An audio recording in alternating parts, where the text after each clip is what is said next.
Pues buenas tardes a todos. Para no intentar cumplir más o menos con el horario, aunque llevamos un poquito de retraso ya, vamos a empezar la mesa de esta tarde, la mesa Nuevas Perspectivas en la evaluación, diagnóstico y tratamiento del TDA. Simplemente deciros que el orden que seguiremos será el que tenéis en el programa. La primera comunicación es la que tenéis ya en pantalla. Después vendrá la capacidad de la ratio Z-beta para la diferenciación de una muestra normal frente a una muestra clínica relacionada con los problemas de TDAH, que la dará Pascal Agesteiner, de la Universidad de las Baleares. A continuación, el resultado de neurofeedback en comparación con el tratamiento conductual en el trastorno por déficit de atención con hiperactividad, que la impartirá la profesora Inmaculada Morenos, de la Universidad de Sevilla. Y, finalmente, entrenamiento en observación directa de conductas para evaluadores, la mejora de la validez de las escalas TDAH, que la impartirá el profesor Jesús María Carrillo, de la Universidad Complutense de Madrid, ¿no? Entonces, ya sin más preámbulos, empezamos con la primera de ellas, para intentar ceñirnos en lo que podamos al tiempo que tenemos previsto.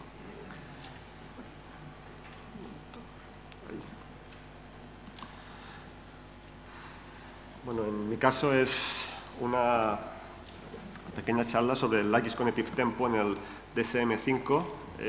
Sluggish es un subtipo de TDAH que os intentaré explicar fundamentalmente por encima un proyecto que tenemos en marcha, que es un poco la base de esta comunicación. Y en todo caso, después, ya fuera de comunicación, si queréis más información en el email o en cualquier sitio, o incluso en la web que tenemos, la podéis tener. Bien, ¿qué es el Sluggish Cognitive Tempo? Bueno, fundamentalmente es un subtipo de TDAH que lleva ya bastante tiempo en las publicaciones, desde el 78, como veis aquí, y sin embargo no ha tenido mucha suerte a nivel, digamos, oficial, puesto que no ha conseguido entrar en ningún sistema diagnóstico.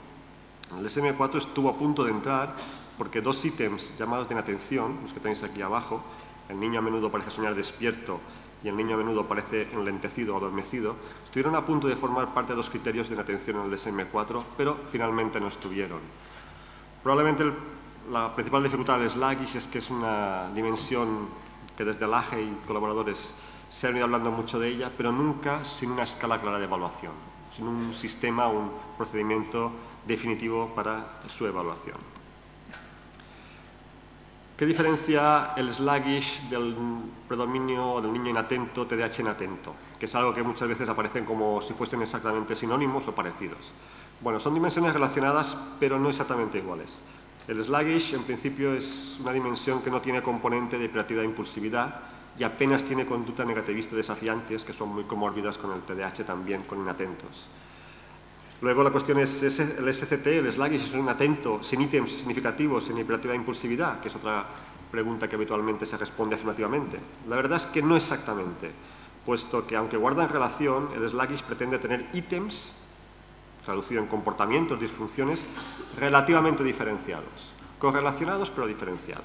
Luego, esto es una cuestión importante.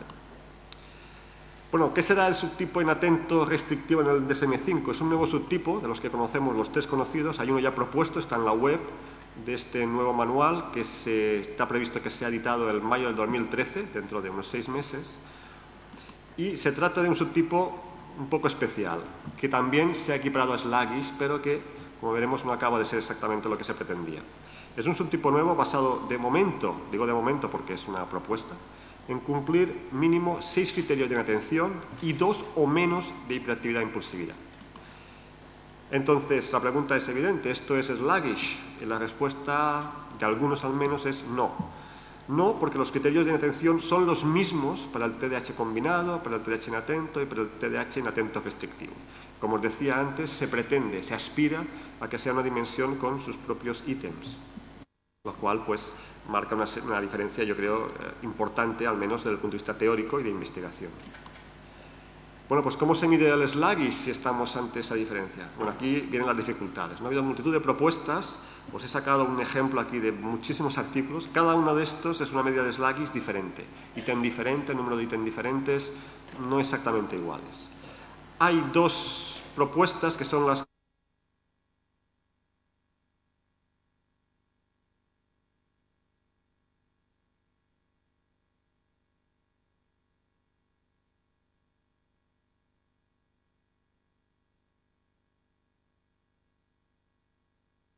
Los ítems del CBCR son aquí, son estos cuatro, el 13, el 17, el 80 y el 102, ni más ni menos, ¿no? Hay algunos estudios factoriales, no muchos, que defienden su presencia o su forma para evaluar. Hay un artículo muy reciente del grupo de Barcelona, o de Cataluña más concretamente, el grupo de Capdevila, Brofi y Artiga Pallarés, del 2012, que utilizan estos cuatro ítems en un estudio, defienden el subtipo sluggish en comparación con los demás a partir de esta medida. Por otra parte, criticada desde otros puntos de vista.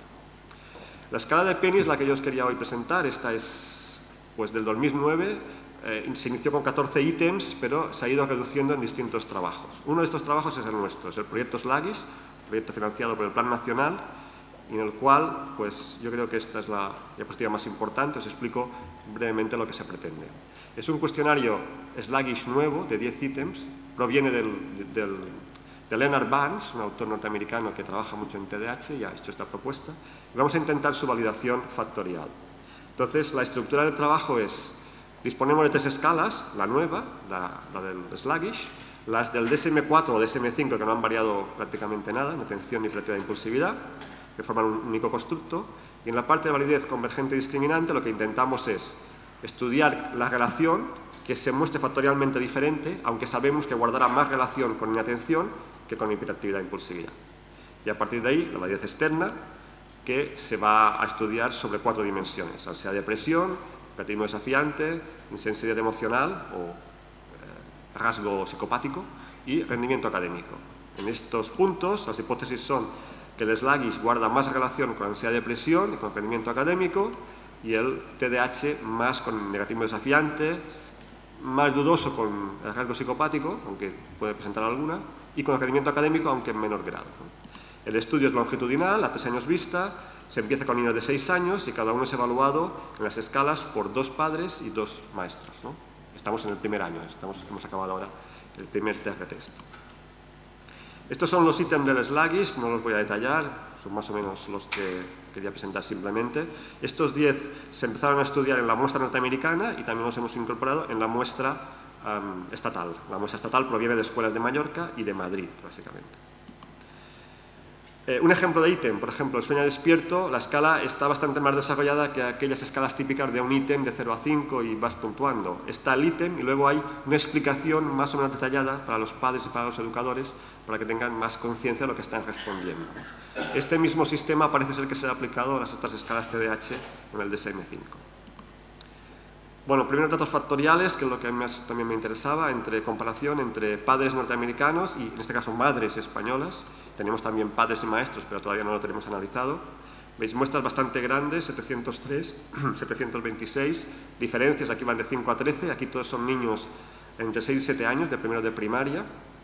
Y el factor sluggish, que es el que tenéis aquí, con los 10 ítems previstos, en el caso americano, para los padres, 8 de los 10 ítems ha funcionado bastante bien, en el rojo 2 que están fallando o bajando.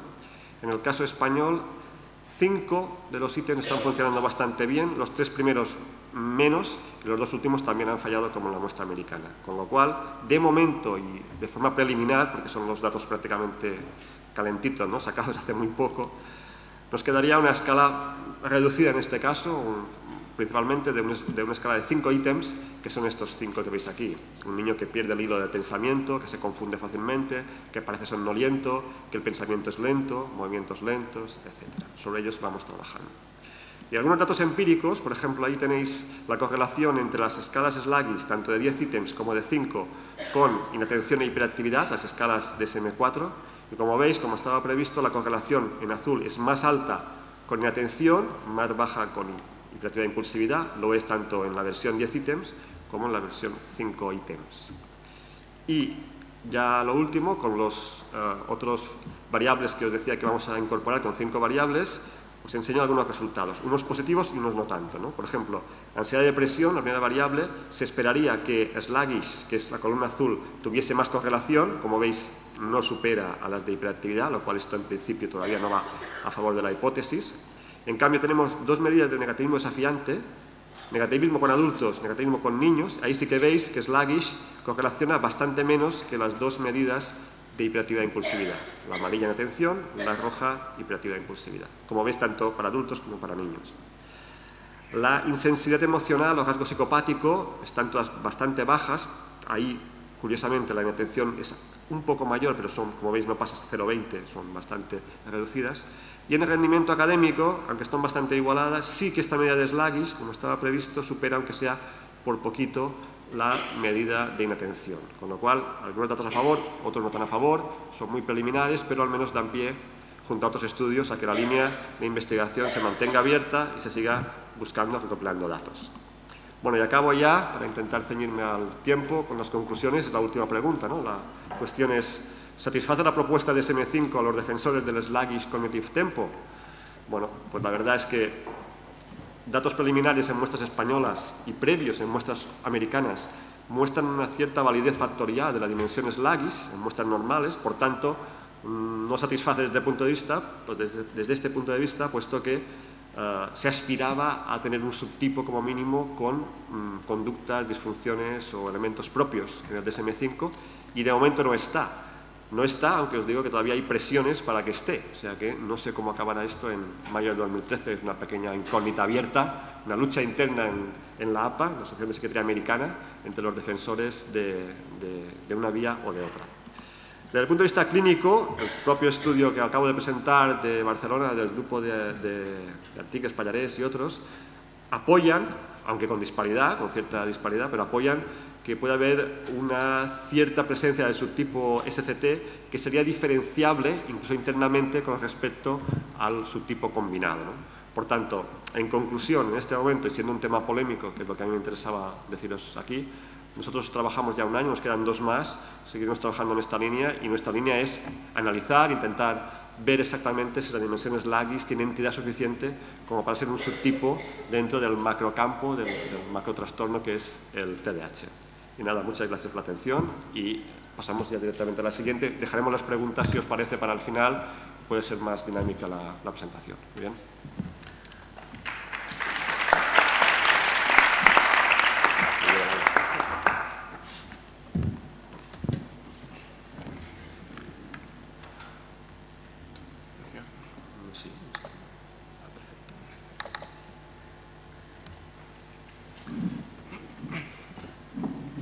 Bueno, buenas tardes.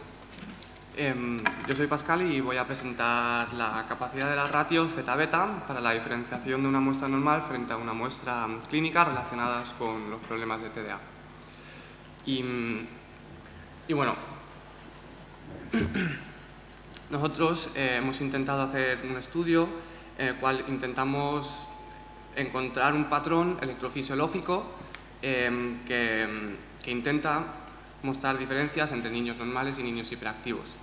Utilizamos lo que es el instrumento del electroencefalograma para poder llevar a cabo lo que se llama el electroencefalograma cuantitativo, que es una técnica que tiene como objetivo crear un mapa de la actividad y la distribución eléctrica de nuestro cerebro para detectar patrones normales y o disfuncionales.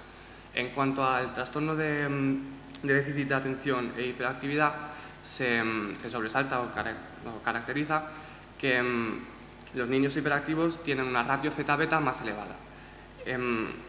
Bueno, sí, una ratio zeta-beta excesivamente más elevada que se asocia con más problemas atencionales de concentración e incluso de control de impulsos. Cuando se utiliza el electroencefalograma para diagnosticar, los datos muestran unos intervalos de detección correctas sobre los casos de TDA superior al 80%, hallándose índices de sensibilidad y de especificidad entre el 70 y el 94% respectivamente. Y hay diversos estudios, como por ejemplo un metaanálisis de Bari y Clark, otro metaanálisis de Snyder, que incluso muestra...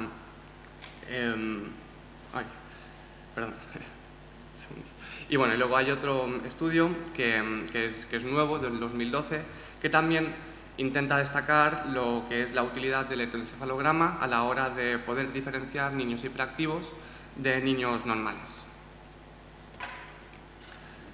Aún así, por el momento todavía, en la literatura relacionada con el patrón zeta-beta, no se encuentran datos lo suficientemente concluyentes. Se relaciona el patrón zeta-beta, o sea, la onda zeta sea, la elevada onda zeta y la reducida onda beta, con incluso otros trastornos, como puede ser el alcoholismo, la demencia, abusos de sustancias o esquizofrenia, al menos según el estudio de Kutin-Churchman del 2003. Pero a pesar de esto, hay estudios que se han realizado con resonancia magnética funcional, el PET o el SPECT, que también hallaron una reducida actividad del flujo sanguíneo y metabolismo en regiones frontales y centrales en aproximadamente 80-90% de los pacientes con TDA.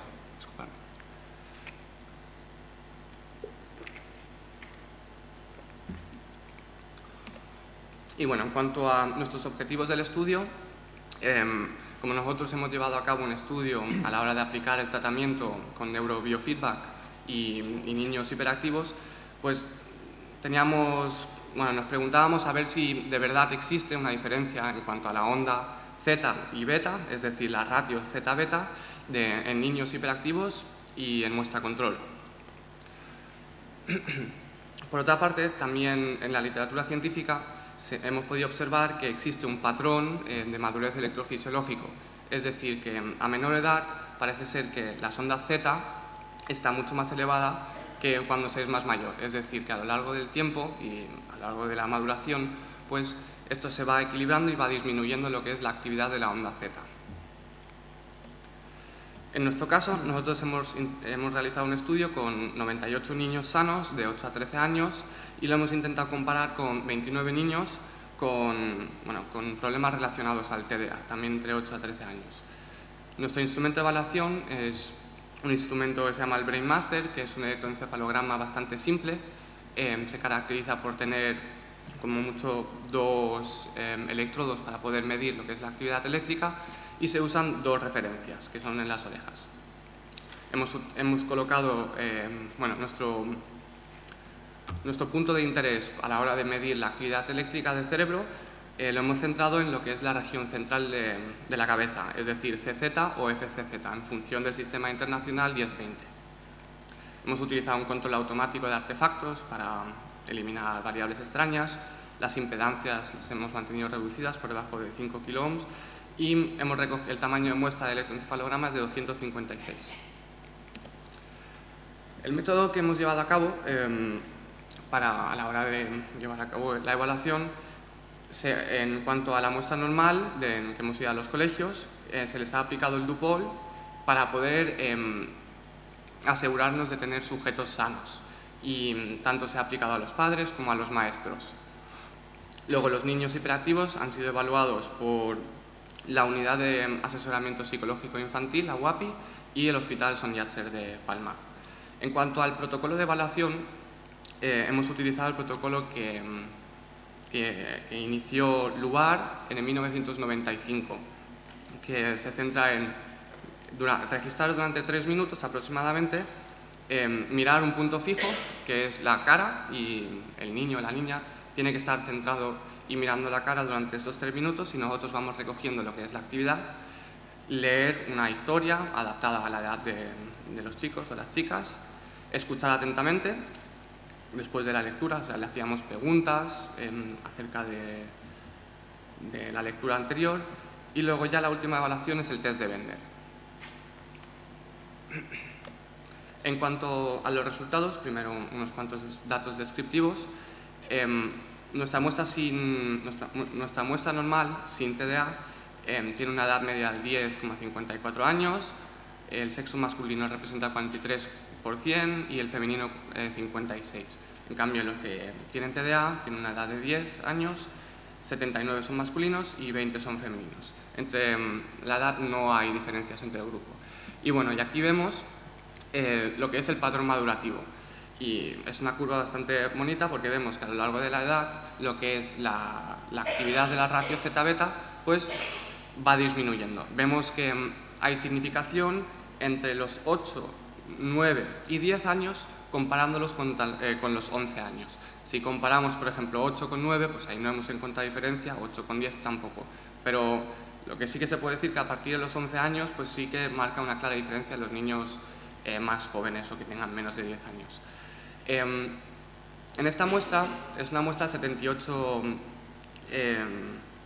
niños o niñas, y como habréis visto antes ponía que eran 98, pero aquí hemos tenido que, bueno, no he puesto los niños que tienen 12 años, porque los niños que tienen 12 años los hemos evaluado en otro punto del cerebro, lo que es FCZ, que es la parte un poquito más frontal del cerebro.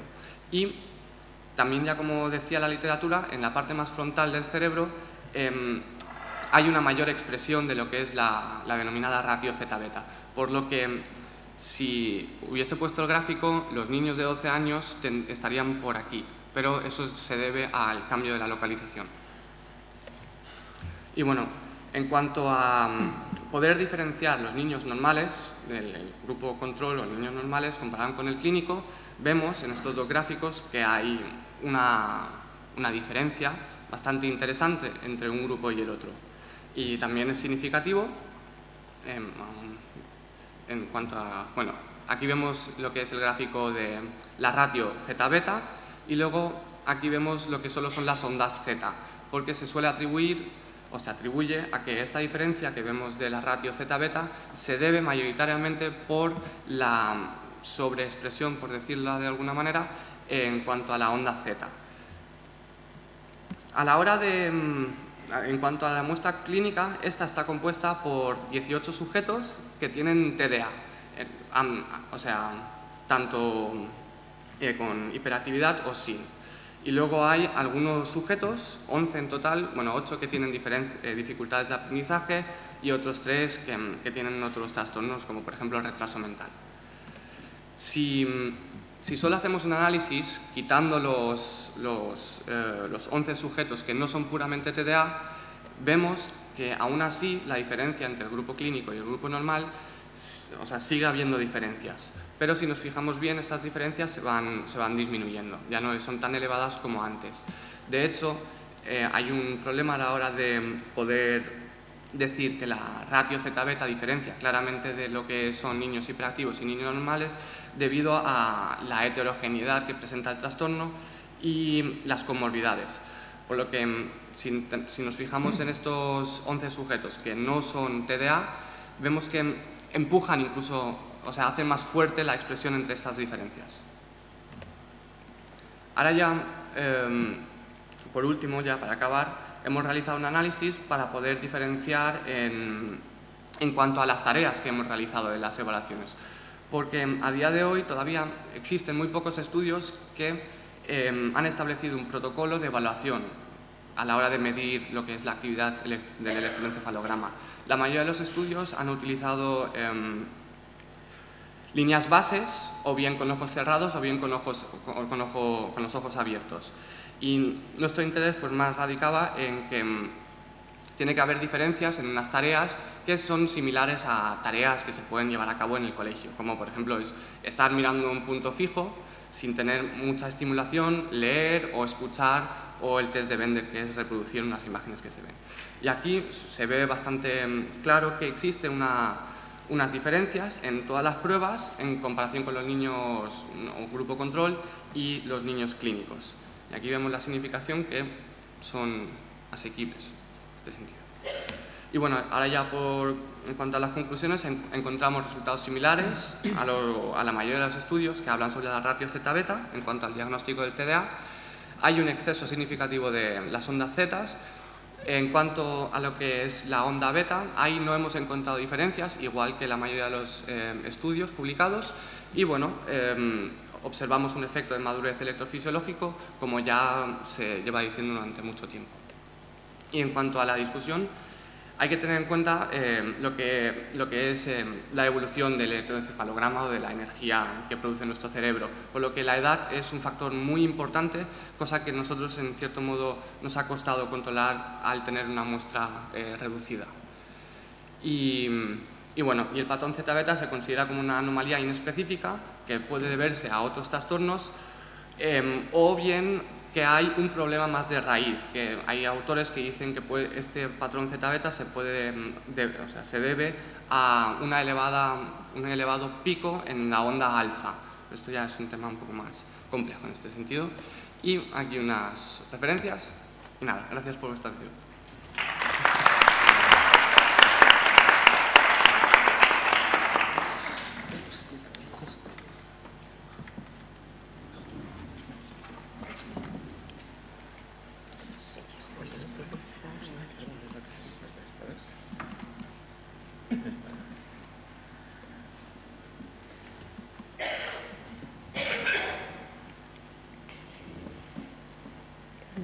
Bien, buenas tardes. Yo voy a exponer los primeros resultados o resultados preliminares de un proyecto de investigación que nos ha ocupado durante 3 años y medio y cuyo propósito fundamental ha sido evaluar y determinar la eficacia, los efectos de los 3 tratamientos comúnmente aplicados en el caso del TDAH.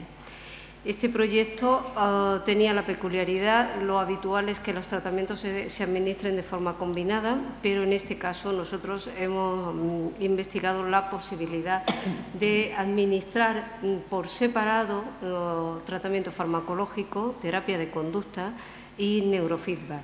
Los resultados que voy a exponer esta tarde aquí se refieren únicamente, y son, como digo, preliminares, se refieren únicamente a la efectividad de la terapia de conducta en comparación con el neurofeedback, en el caso del trastorno que nos ocupa.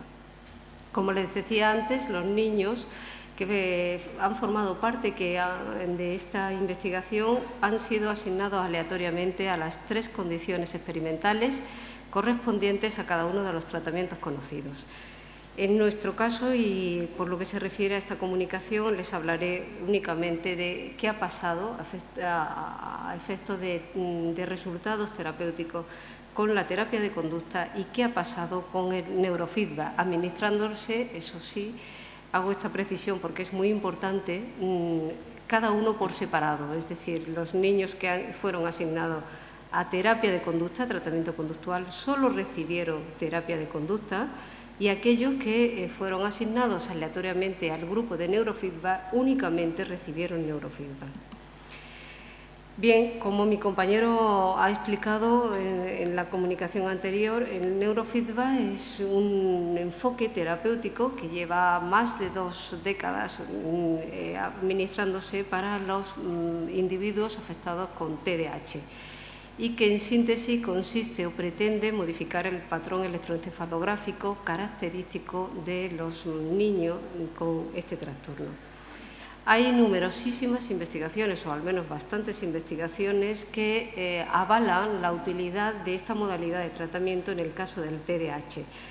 Yo he recogido aquí 2 de ellas, un estudio correspondiente a un metaanálisis en el que se habla de que efectivamente es eficaz y específico, y otro estudio en el que se indica que es probablemente eficaz. Esta denominación ya la planteó Monastra, uno de los primeros autores que empezaron a administrar neurofeedback en el TDAH. Es probablemente eficaz en este caso. Una reciente revisión también publicada por la Asociación Americana de Pediatría insiste en esta cuestión. Es un tratamiento probablemente eficaz para tratar a los niños con TDAH. Bien, aunque la idea inicial y lo que hemos llevado a cabo, como les decía antes, era valorar tratamiento farmacológico, por un lado, como ustedes saben, la opción más habitual, la más recomendada y la que tiene una trayectoria investigadora detrás. Por otro lado, tratamiento conductual, que sin lugar a dudas es una opción muy eficaz y los datos que les voy a poner ahora a continuación así lo indican, sigue siendo una opción muy eficaz, y separadamente neurofeedback. Vamos a ver qué ha pasado de momento, porque estos resultados se refieren solamente a un pequeño grupo de niños tratados. Para evaluar la eficacia y los efectos de ambas alternativas terapéuticas, nosotros utilizamos, y para estos datos en concreto, aunque se han aplicado otros instrumentos y se han aplicado también CPTs, pero en este caso aplicamos pues la entrevista de Barclay, la escala de Dupol y también una escala similar, ampliamente empleada también en el caso de los niños con TDAH. En este caso, los datos se refieren a 32 menores con edades comprendidas entre 7 y 14 años, diagnosticados con trastorno por déficit de atención y derivados para estudio desde atención primaria, en concreto desde pediatría. Y eran derivados para estudio porque a partir de la aplicación de una prueba de screening, estos niños daban muestras, es decir, tenían sospecha de que efectivamente podían tener el trastorno, como después confirmamos. La distribución según el género es la que ven ustedes aquí. En este grupo, 23 de los menores eran niños y 9 niñas. Evidentemente, esta distribución es consistente completamente con todos los estudios y todas las investigaciones que hablan de TDAH. Fundamentalmente se diagnosticó en niños. En este caso, la información sobre los resultados terapéuticos proceden de 3 fuentes de información. En este orden, madre, padre y el profesor. Ustedes saben que siempre hablamos, porque así lo dicen las investigaciones, que existen diferencias en la valoración y en el juicio que padres y profesores hacen de la sintomatología hiperactiva atencional y también de los efectos terapéuticos, y así se confirma también en este estudio.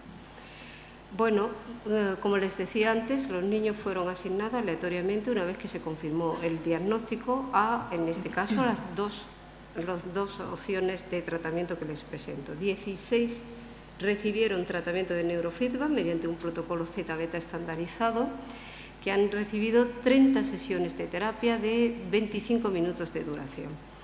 Y el otro grupo, integrado por idéntico número, otros 16 niños recibieron terapia de conducta en las siguientes modalidades: sesiones individuales, y además estos niños, sus padres y sus profesores asistieron a sesiones de entrenamiento grupales para padres por un lado y para profesores por otro, mientras que aquellos que recibieron neurofeedback pues seguimos el protocolo habitual y por lo tanto únicamente sesiones individualizadas, eso sí, muy intensivas y centradas exclusivamente en el menor con TDAH.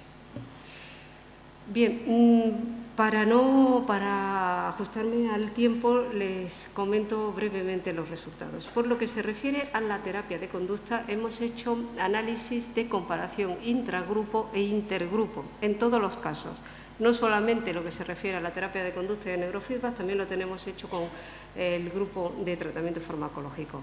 Hemos comparado los efectos de cada tratamiento por sí solo, tomando las medidas pre-tratamiento, post-tratamiento y después también seguimiento, y a su vez hemos contrastado los efectos de cada una de estas alternativas terapéuticas con las dos modalidades que formaban el objetivo de la investigación. Bien, en lo que se refiere al tratamiento conductual, ustedes pueden ver aquí que, tomando por referencia la escala de Dupol, padres y profesores informan de diferencias significativas una vez que ha terminado la terapia. Es decir, el tratamiento conductual ha producido cambios en la sintomatología hiperactiva, en la sintomatología atencional y en lo que es el grupo combinado de una y otra, teniendo en cuenta los 3 informantes. En lo que se refiere al neurofeedback, pueden observar que el cambio, el contraste de medias nos revela que el cambio producido tras la terapia mediante neurofeedback ha resultado significativa según el profesor y en la dimensión o en la sintomatología hiperactiva y en la combinación de esta con el déficit atencional, no así en la parte atencional. Y para padre y madre, pues esta modalidad de tratamiento no han observado cambios en el comportamiento y en la parte atencional del trastorno de sus hijos.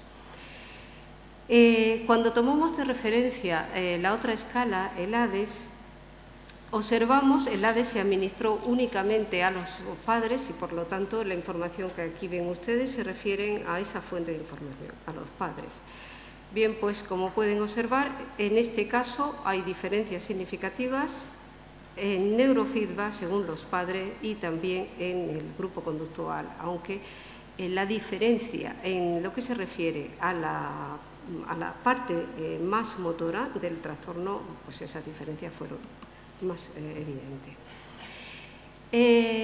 Como en algunos casos sí se han detectado diferencias y en otras no, como saben, los estudios sobre eficacia terapéutica hoy valoran la magnitud o la dimensión de ese cambio, es decir, hasta qué punto los tratamientos que se administran a los pacientes realmente producen el cambio que se espera. Esta cuestión es especialmente importante en estudios de este tipo, en el que les recuerdo que son muestras clínicas y, por lo tanto, los grupos de tratamiento no son muy numerosos.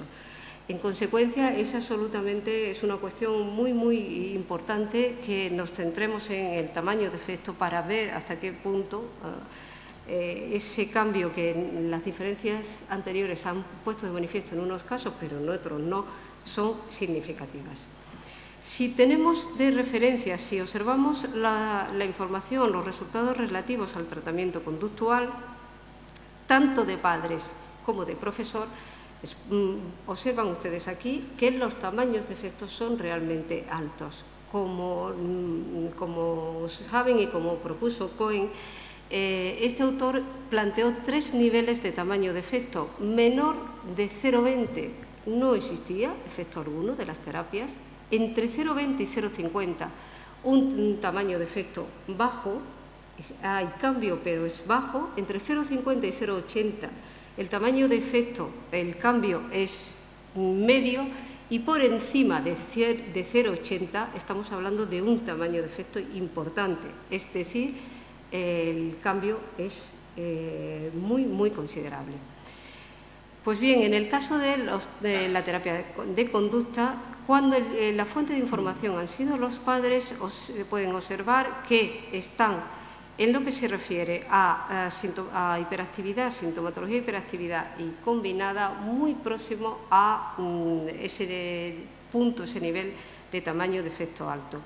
Y cuando se trata del profesor, la dimensión, la parte atencional y combinada supera, sin lugar a dudas, el tamaño de efecto alto, aunque yo no menospreciaría en absoluto este dato, que también es muy importante, puesto que se aproxima bastante al 0,80 que decía Cohen. Si observamos los resultados respecto a neurofeedback, pues comprobamos que los tamaños de efecto, en el caso de los padres, bajan, estando lo que se refiere a hiperactividad y a combinada, a sintomatología combinada, en la franja de lo que es un tamaño de efecto medio. Desde luego, lo que es hiperactividad sí, y en este caso sería un tamaño bajo. Pero si atendemos al profesor, pues los tamaños de efecto son elevados y la potencia estadística de este cambio es también muy elevada. Bien, cuando tomamos el ADES de referencia nos encontramos que en esto tiene que ver mucho, como ya pueden ustedes pensar, el tipo de prueba, que la magnitud del cambio en déficit de atención cuando los padres son los informantes es muy elevada, y cuando se trata de neurofeedback es algo menor, aunque sigue siendo un tamaño medio, es menor que lo que se refiere a la terapia de conducta. Como les decía antes, también hemos comparado el efecto que producen los tratamientos combinándolo entre ellos, es decir, cuál origina efectos más notables, cuál produce una mejoría más importante. En este caso, los datos se refieren, como les vengo diciendo, a terapia de conducta y neurofeedback. Bueno, pues si observamos esta columna, el tamaño de efecto relativo al déficit de atención cuando son los padres es elevado, pero la parte de la terapia de conducta obtiene mejores resultados que el neurofeedback. Cuando se refiere al profesor, los tamaños de efecto son más bajos, y en este caso destacaríamos aquí el relativo al déficit de atención originado cuando manejamos el ADES. Bien, ¿qué nos dicen estos datos? Bueno, pues primero, el neurofeedback constituye una alternativa adecuada, aunque para conseguir una disminución de la sintomatología característica, aunque según estos datos esa mejoría es inferior a la terapia de conducta. Cuando tenemos en cuenta las tres fuentes consultadas, sí, los tres, padre, madre y profesor, observan cambios positivos tras la terapia de conducta, si bien madre y el profesor aprecian cambios más acusados. Debo decir que, entre otras cosas, las madres de nuestros grupos de terapia de conducta asistieron regularmente, sin fallar ni una, a todas las sesiones de terapia de conducta. Hubo algún caso que se ausentó, pero porque fueron justificados por razones médicas. Se encontraban mal y en ese día que tocaba terapia, sesión de terapia, alguna madre no pudo asistir. Los padres, es verdad que fluctuaron más su presencia. Unas veces sí podían ir, otras veces menos, y fueron más irregulares en cuanto a las sesiones de terapia.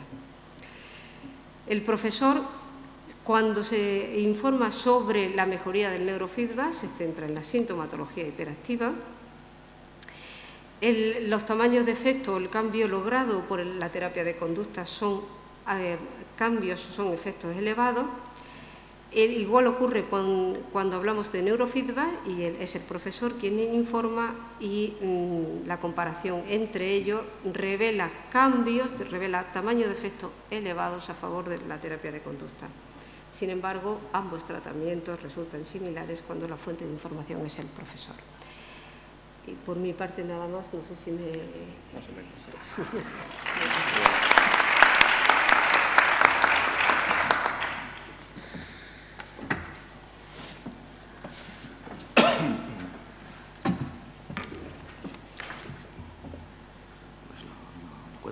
Sí, la 4.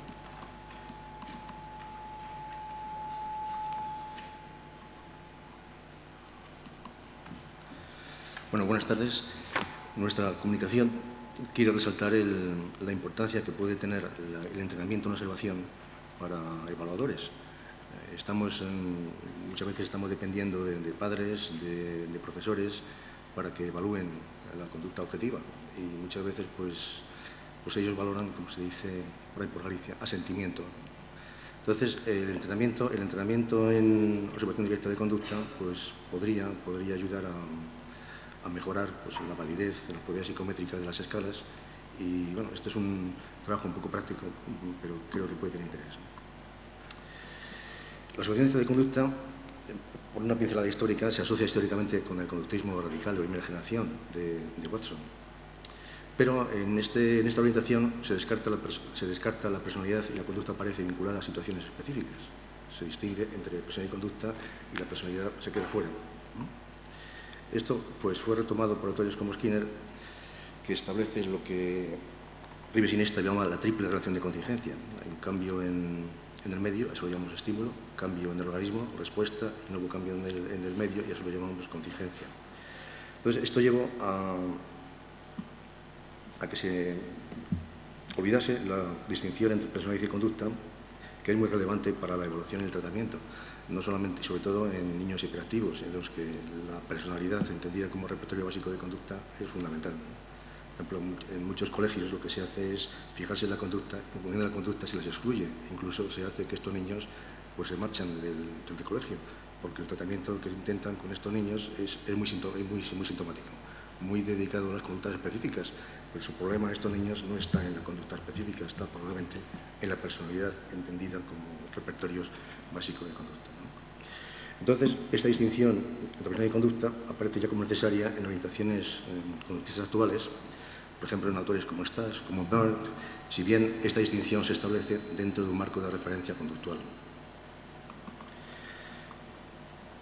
Por ejemplo, aquí tenéis un planteamiento de la primera generación de conductismo, de Watson, que intentaba definir la personalidad, si es que se podía llegar a ella, como suma de repertorio, como suma de conductas específicas.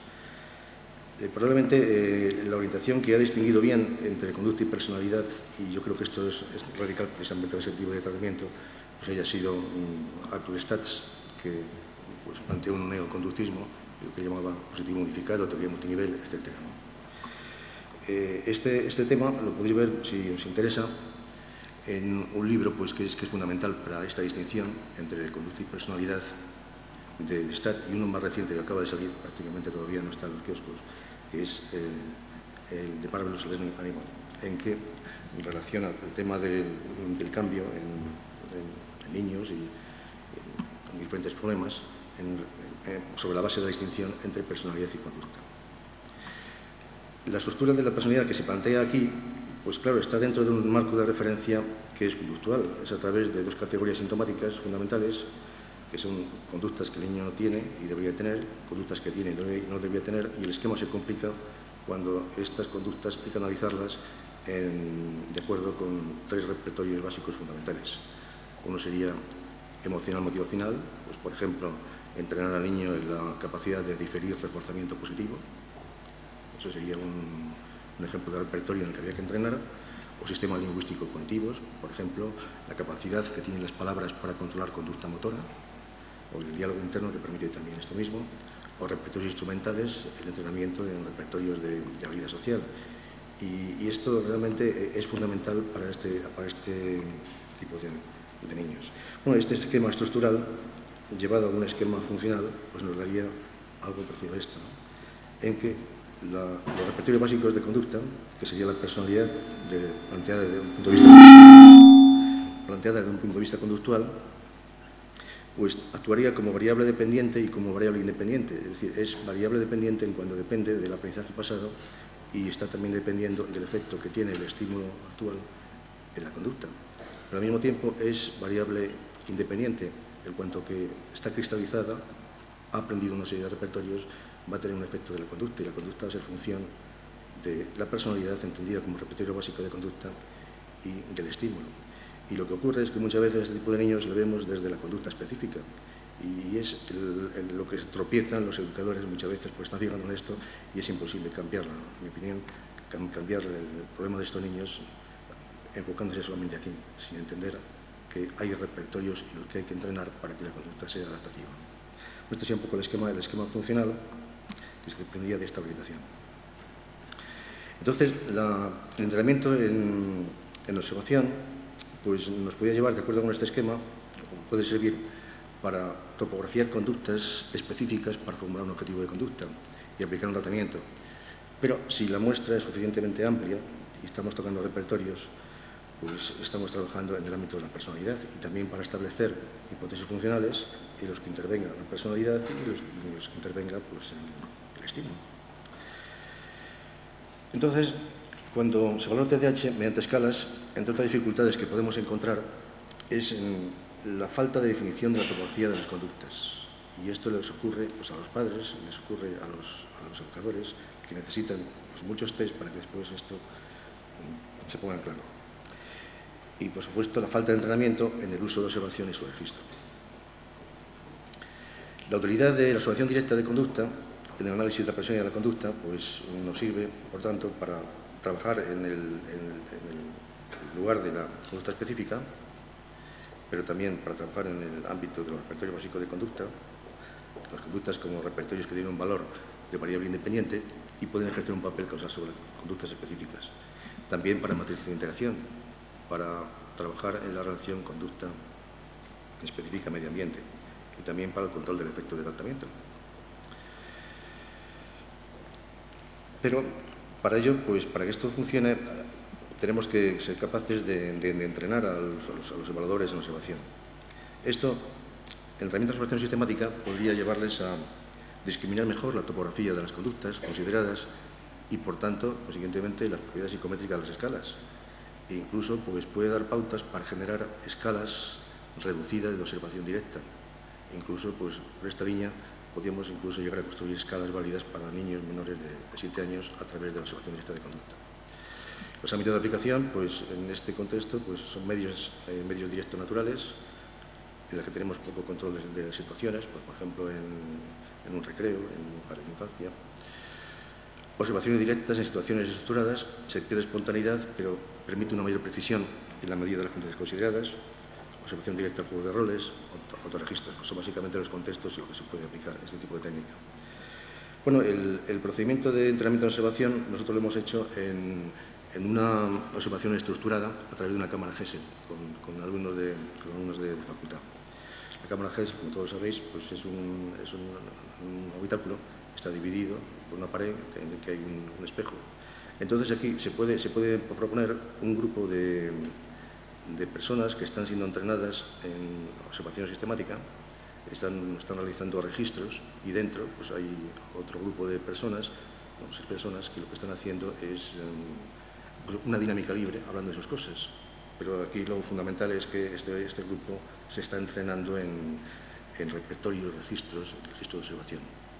Está aprendiendo a observar. Después, esto además tiene una utilidad porque al principio se puede trabajar con grupos pequeños, pero si tenemos la paciencia de filmar lo que está ocurriendo dentro de la cámara, lo que está en el grupo de dinámica, pues podemos hacer vídeos y por supuesto después con un consentimiento informado de los intervinientes se puede enseñar a grandes grupos. O sea, pues se puede ya no necesitamos a los en directo a los actores, sino que simplemente pues en una aula ya más grande, proyectando las películas, pues se pueden entrenar en registros, ¿no? El repartimiento ya lo hemos comentado, cámara Gesell, espacio dividido por un aparato constituido en parte de vidrio de gran tamaño, que permite una opción original, permite observar conductas e interacciones, los observadores se subdividen en grupos, etc. Los sujetos de observación interaccionan durante varias sesiones hablando de temas de libre elección. Entonces, los observadores, que pueden ser padres, que pueden ser profesores, trabajan en la dirección estatográfica de las respuestas y el manejo de registros.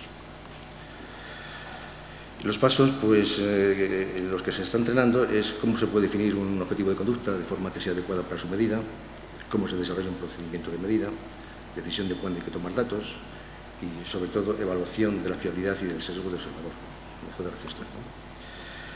Pues una vez seleccionado el objetivo de conducta, hay que definirlo de una manera adecuada para su medida, que sea significativo, conductual y fiable. Para esto hay que señalar la característica de la respuesta, el nivel de medida, procedimiento de registro y la evaluación de la fiabilidad del sesgo del observador. Los tipos de registros, siguiendo a Gelfand y Harman, pues son de contenido discreto. Esto está sacado del libro de Gelfand y Harman, en el que la sesión se divide en grandes intervalos y se realiza un registro de frecuencia a través de un nivel de medida cuantitativo discreto que nos permite, consecuentemente, un tipo de estadístico adecuado para ese nivel de medida. O intervalos, las sesiones se dividen en muchos intervalos pequeñitos, la dificultad de la tarea se puede complicar aumentando el tipo de conductas que se quieren observar. Y ejemplos que surgen de este tipo de red estructurada, registro estructurado, pues, por ejemplo, aquí hemos elegido algunas: giros de silla, arrastrar los pies, movimientos extraños de brazos y manos, sucesos rígidos, manos retenidas, o sea, escalas y conductas que, en relación después con impulsividad, con ansiedad y habilidades sociales. Estas son un registro de conductas que se sacan de esta situación estructurada en cámara de Gesell. Resultados. Los observadores que han pasado por este programa de entrenamiento mejoran su fiabilidad respecto a topografía de conducta definidas conjuntamente, pero observadas de manera independiente. Entonces, antes de entrar en este programa, pues su fiabilidad está en torno al punto 70, pero cuando pasan por el programa de entrenamiento, pues realmente se llegan a correlaciones de un nivel muy excelente, son correlaciones de punto 90 y superiores, ¿no? Conclusiones.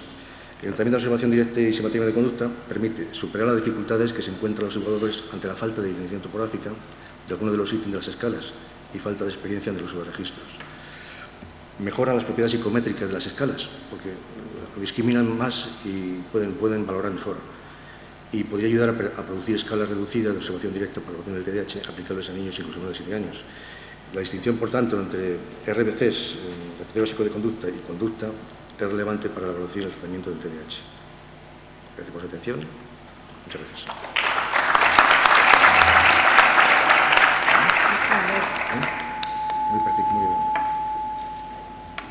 Bueno, pues ahora si alguien tiene alguna pregunta, alguna cuestión, veo arriba.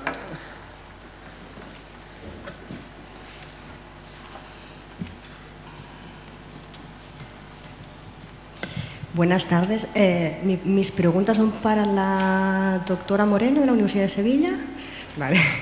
Quería un poco que nos especificara un poquito más en qué consiste el paradigma de entrenamiento de neurofeedback que han aplicado Y un poquito también que nos especifique el programa de terapia de conducta, porque en el de neurofeedback sí que nos ha indicado número de sesiones, duración, y en el de terapia de conducta no. Y era para ver si la diferencia en cuanto a minutos de aplicación de la terapia podía tener correlación, podía tener relación con los resultados. Gracias. Sí, bueno,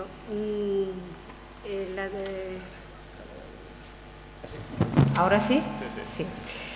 El programa, el protocolo de terapia de conducta que se aplicó es una adaptación del programa de Barclay, que incluye 18 sesiones de entrenamiento cognitivo individualizado al niño, exclusivamente el terapeuta y el menor hiperactivo, y paralelamente se llevaron a cabo 10 sesiones de entrenamiento conductual a los padres en grupo y 10 sesiones de entrenamiento conductual a sus profesores. Es decir, es un programa de intervención muy completo, puesto que aborda las posibilidades, la intervención se desarrolla hacia los 3 niveles que están implicados en el TDAH, al propio afectado, incidiendo en sus limitaciones cognitivas, porque es un entrenamiento fundamentalmente de solución de problemas y de habilidades de solución, de entrenamiento en autoinstrucciones, y de solución de problemas, combinándolo con las sesiones de entrenamiento grupal a padres y del mismo formato a profesores. Aplicamos el programa de Barclay, como le digo, que es fundamentalmente de un planteamiento conductual muy estructurado, muy sistematizado, pero a lo largo de las sesiones con los padres observamos que, por lo menos en el caso nuestro y con los padres que nosotros hemos tratado, no, era más conveniente, más oportuno iniciar la primera sesión de entrenamiento pues abordando complicaciones psicológicas asociadas al TDAH y con implicación familiar, en lugar de empezar directamente con la primera sesión que el programa, el protocolo de Barclay indica, que es una sesión eminentemente, como le decía, conductual. Por lo tanto, los niños que han recibido terapia de conducta han recibido un protocolo terapéutico muy exigente y a su vez muy amplio, y por lo tanto se han beneficiado no solamente el paciente, también sus padres y también sus profesores, porque como usted sabe, una vez que los adultos reciben entrenamiento conductual, no solamente lo ponen en práctica en relación con el menor que tiene el trastorno, sino que ya lo generalizan. En el caso del neurofeedback, las sesiones fueron las que le he comentado, de 20 minutos, ajustándonos a las posibilidades de cada niño, y ha tenido de idóneo, de ventajas, era un protocolo estándar, como antes les decía, que han sido muy individualizadas y exclusivamente centradas en el menor. Por lo tanto, el terapeuta estaba aplicando el protocolo y resolviendo las incidencias que el entrenamiento en neurofeedback iba procurando al niño, pero no se ha hecho ningún otro tipo de intervención. Debo añadir que en los 3 casos, los 3 grupos terapéuticos evaluados han sido tratamientos que cuentan con respaldo científico, y los protocolos administrados son protocolos que están documentados científicamente y cuentan con evidencia científica. Es decir, que tanto quienes recibían terapia farmacológica, metilfenidato, en este caso, cuya dosis era pautada por los propios pediatras que han participado en el estudio, como quienes han recibido terapia de conducta, el protocolo también está respaldado científicamente, e igualmente quienes recibieron neurofeedback. Hola. Bueno, en primer lugar, felicitaros por una mesa de una alta calidad científica, de verdad. Y luego preguntas de una persona que desconoce bastante qué es el neurofeedback, cómo funciona, etcétera. Tengo 2 preguntas. Una relacionada con el electroencefalograma. Una pregunta que me he hecho muchas veces: ¿es posible diagnosticar TDAH con un electroencefalograma o cualquier otra prueba electrofisiológica o de neuroimagen, porque he trabajado con neurólogos que han hecho pruebas de este tipo, pero nunca ha salido nada. Y no sé si es que no conocen cómo hay que hacerlo, si el electroencefalograma es especial, aunque han dicho que era sencillo, o algo falla, porque realmente parece ser que sí que tiene cierta sensibilidad y especificidad a la hora de detectar. Y la otra, en relación con el neurofeedback. ¿Nos podrías explicar brevemente en qué consiste más o menos? Porque, bueno, tengo una ligera idea, pero yo creo que mucha gente nos suena a ciencia ficción, ¿vale? Gracias. Bueno, ¿se me oye? Sí. En cuanto a si se puede utilizar el electroencefalograma como herramienta de diagnóstico, pues a día de hoy todavía es inconcluyente. Es decir, que hay estudios que dicen que es una herramienta útil, pero que todavía no se acepta del todo. O sea, en el DSM-4, por ejemplo, no, en el 5 ni siquiera lo mencionan. Son estudios que llevan ya casi 2 décadas o más, pero todavía no consiguen traspasar a la utilidad científica a la hora de evaluar, porque suele haber siempre muchos problemas metodológicos. Muchos estudios, como había dicho, han hecho evaluaciones solo con líneas bases y no hay ningún protocolo establecido a la hora de poder evaluar. Por lo tanto, yo te contestaría que por el momento no se puede utilizar, pero que evidentemente hay que seguir estudiando para poder al menos reducir el sobrediagnóstico que hay en el TDA. Sí, bueno, yo una breve observación respecto a la primera cuestión. El diagnóstico del TDAH sigue siendo uno de los aspectos más críticos con el que nos encontramos. Es complicado, un diagnóstico fiable, por eso los elevados datos y porcentajes de casos falsos positivos que se producen. Yo le puedo decir que en la investigación nuestra, en el proyecto nuestro, hemos encontrado un 40% de casos falsos positivos que fueron remitidos como TDAH y fueron remitidos habiéndole aplicado las pruebas habituales que se utilizan en atención primaria, que muchas veces esos niños con esas pruebas se les diagnostica TDAH y el paso siguiente suele ser con muchísima frecuencia prescripción farmacológica. Eso por un lado. ¿Qué es el neurofeedback? El neurofeedback es un entrenamiento para modificar, un entrenamiento realizado mediante software específico para modificar el patrón electroencefalográfico disfuncional al que ha hecho referencia mi compañero de mesa. Los estudios científicos previos muestran o indican que los niños TDAH tienen un patrón electroencefalográfico anormal, disfuncional, con alteraciones en la onda beta y zeta. A partir de ahí se pone en práctica un entrenamiento específico a través de un software específico encaminado a modificar ese patrón disfuncional para aproximarlo a lo que es y en lo que existe la evidencia de un patrón electroencefalográfico normal o más próximo a lo que es el que puedan tener niños que carecen de esta patología, de este trastorno.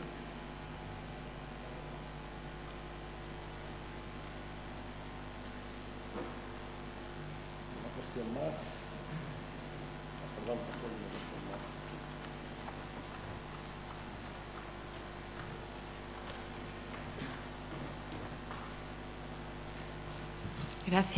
Gracias a la mesa también por los trabajos. Con respecto al protocolo de evaluación de Pascal, del trabajo que han hecho, quisiera saber el test de Bender, cómo lo han utilizado dentro de ese protocolo y con qué sentido. Gracias. Bueno, primero en cuanto al cómo, pues el test de Bender consiste en replicar unas determinadas imágenes que se le muestra al niño. Y Y el sentido, en estricto, del test de Bender, pues nosotros lo que hemos hecho es replicar el estudio de Lubar de 1995, porque ahí es donde se mostraba que había diferencias en cuanto a lo que es el patrón de onda. Y bueno, en un principio el test de Bender, pues a la hora de intentar replicar unas imágenes, puede ser que los niños hiperactivos se muestren sobreactivados y ahí pues haya ciertas diferencias. Pero a lo mejor si me puedes ayudar en esta cuestión, si no completamente. Sí.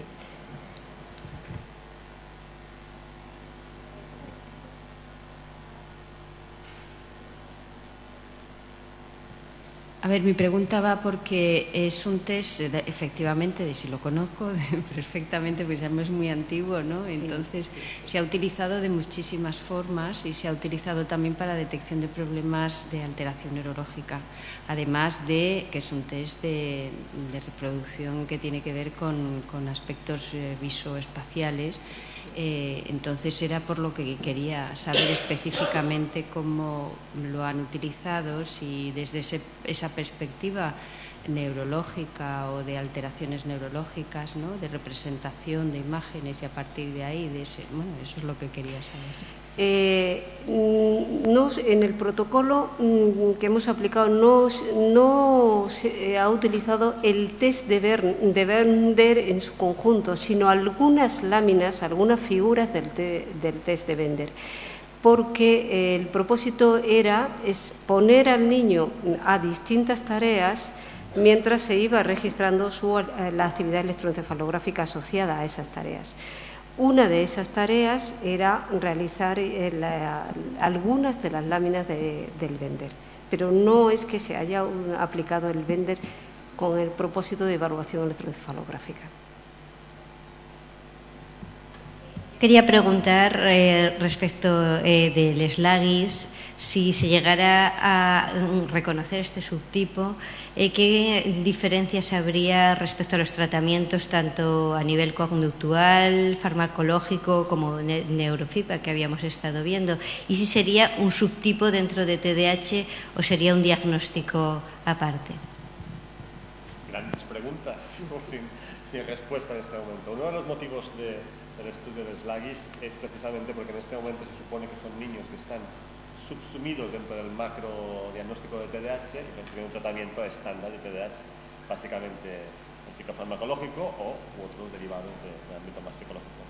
La idea de fondo es que la definición del subtipo va a permitir estudiar a ver si determinados psicofármacos son o no son igualmente de útiles. Por ejemplo, no sé si usted sabrá, pero la eficacia del metilfenidato o de los psicofármacos está sobre el 70% aproximadamente. Hay un 30% de niños que o bien por efectos secundarios o bien no responden bien al tratamiento, en porcentaje, bueno, significativo, evidentemente, ¿no? Entonces se especula entre distintas opciones. Una opción podría ser esta. Podría ser que hay un subtipo de niños cuyo componente hiperactivo motor es mínimo, cuyas implicaciones son más ansioso-depresivas o internalizadas que no externalizadas, y que únicamente comparten en este ámbito unos problemas de atención, concentración propios, ¿no? Evidentemente aquí hay dos posturas. Algunos autores defienden un subtipo más, que sería el que yo creo que actualmente es mayoritario, pero hay otros autores que no descartan que sea realmente un trastorno propio, diferenciado del TDAH. Es decir, similar a lo que es el TND. Usted sabe que el TND y TDAH son muy comórbidos, casi el 50% de niños que cumplen uno u otro pueden estar relacionados, sin embargo son entidades diferentes en principio. Pues podría ser igual. El Sluggish puede ser un subtipo relacionado con el TDAH, pero con entidad propia en este punto, ¿no? Esto es el tema de debate que ahora está surgiéndose en los últimos 5 años. Con poner Sluggish en Internet o en Google, evidentemente en un buscador como el PubMed, por ejemplo, más científico, encontrará cantidad de publicaciones con niños, con adultos y cantidad, digamos, de controversias entre estos autores y otros. Llama la atención que algunos autores de mucho peso, como Russell Barkley, por ejemplo, de los grandes autores del TDAH, está inclinándose cada vez más por considerar Sluggish un tipo, digamos, propio del trastorno propio, ¿no? de lo que es el TDAH, ¿no? Pero es algo controvertido que se está trabajando y tengo constancia de que en las reuniones estas de la APA para el DSM-5 ha sido muy controvertido el tema del Sluggish, y todavía estos 6 meses que quedan dicen que van a aportar algunos trabajos para ver si consiguen introducir alguna modificación. Yo lo veo difícil ya, pero bueno, Si no para el SM5, sí para el CIA 11, que está todavía un poco más, está previsto para dentro de 2 años más. Tal vez haya una modificación ahí, un intento de modificar el tema, la estructura. Pero al final el objetivo es lo que usted dice, el objetivo no es la etiqueta, porque qué más da la etiqueta, ¿no? El objetivo es ver si el subtipo de niños puede recibir un tratamiento más adecuado y puede ser más útil al final. Ese es al final el objetivo de todo la intervención. Una cuestión más. Estamos ya cansados, ¿no? Pues nada, muchas gracias.